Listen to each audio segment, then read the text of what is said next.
More than 24 million visits were recorded here in 6 months. Then Expo 2020 ended. The crowds left, many national pavilions closed, and Dubai was left with a huge site built for an event that was over. Today, apartments are being sold on that same site. But one important number is missing. How many people live here? So, what are buyers actually paying for? A new part of Dubai coming to life, or an events area still waiting for its future residents? We need to answer two questions. Has Dubai found a new use for its Expo site? And has it become a real city where people can live and work every day? The first answer is clear.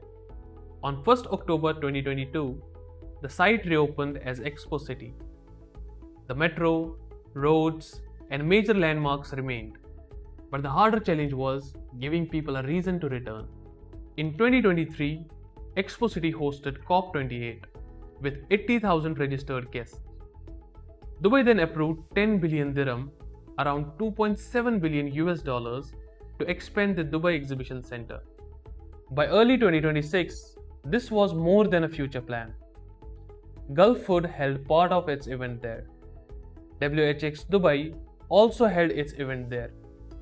And GITEX is expected to follow in December. So Expo City has found a new purpose. But event brings people only for a few days. A real city needs people who come every day. There are signs this is beginning. Expo City's directory lists offices for Siemens Energy, Siemens Industrial, NG, and VO Bank. Emirates Group operates its IBDA Innovation Hub there. DP World already has a business presence there.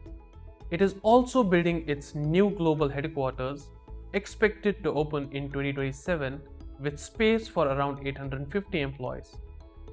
Expo City previously said its major tenants were expected to bring around 3,000 employees. But no later update confirms whether that target was reached. Why does it matter for property buyers? Companies can bring workers can support shops, restaurants, and daily services. Some may eventually choose to live nearby. But we do not know how many people currently live inside the Expo City. Working there and living there are different things. And an exhibition center, even with offices, is not the same as a city. In July 2026, Expo City said more than 80% of its office and business space had been rented. It also said new business registrations increased by more than 25% during the first half of the year. But it did not explain how many of these offices are fully staffed and used every day. I looked for Expo City's current resident population and normal daily visitor numbers. Neither has been published. The number of employees physically working there every day is also unknown. That does not mean the Expo City is empty, but we cannot yet confirm that it works like a finished city. For property buyers, some important parts are already real. The metro, roads, the exhibition center, major events, and companies moving in. But buyers are also depending on what happens next. More completed homes, more permanent residents, more shops and services, and enough property sales and rentals to show what these homes are really worth. Right now, there's not enough reliable information to give one clear figure for returns or price growth. So if someone promises you an exact return, ask how they calculated it. Currently, there's not enough market data to prove that return. Here's my conclusion. Expo City is not empty, but it's not yet a finished everyday city. Dubai has turned the former Expo site into a growing center for events, business, and new development.